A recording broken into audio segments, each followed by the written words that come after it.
So, Jonny, some people would say, the God of the Old Testament, God of wrath and violence and judgment, God of the New Testament, God of love and peace and forgiveness. Haven't Christians got a fundamental problem that there are two contradictory views of God right there in the Bible? I've been a youth worker for 10 years.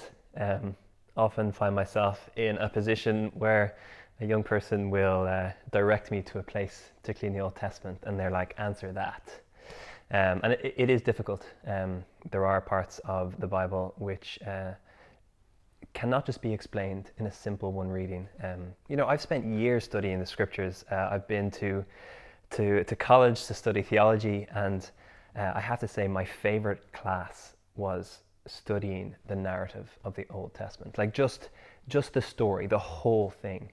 And one thing that I was struck by the most was God's unrelenting patience and love for a people group who seemed like it was their main ambition to walk away from him, or it like was their one goal to just mess up and turn the other way. As in, in the Old Testament, we're talking like 6,000-7,000 years ago, even more, much more primitive people.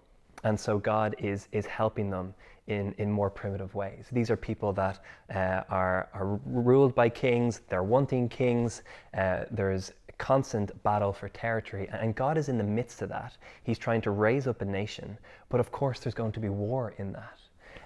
And so when you're looking at the Old Testament, when you're looking at history, you have to have everything in mind and try and come to really understand what God is trying to do amidst that. Not just pick up one little part and be like, oh yeah, but God seems to be leading them into war. How could God be for war? God was never for war. The people were at war, yet God was trying to work in their midst.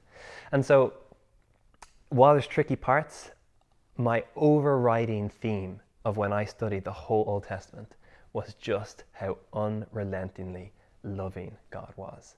And when you go into the New Testament, what you find is God leaving heaven, coming down as a simple baby to reveal just how loving he is.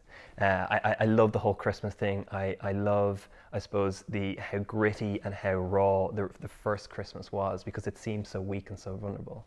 And while many people might think, oh God, he's all about power and war, and yet he reveals himself as a weak baby. I just find that so powerful. I find it so compelling.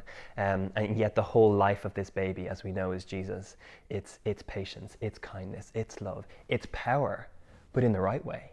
It's power when Jesus is speaking against those who are causing the oppression, or it's power when Jesus is standing up for the oppressed. Like, that is what I find so compelling. That is when I see the true nature of God truly lived out. My great-grandfather, he was a soldier, and I didn't know this until recently, but he fought in World War I. He fought in the Battle of the Somme, one of the worst battles of our time. If a bullet had gone slightly to the left or right, I may not even be here, which is a sobering thought. But I'm learning about him has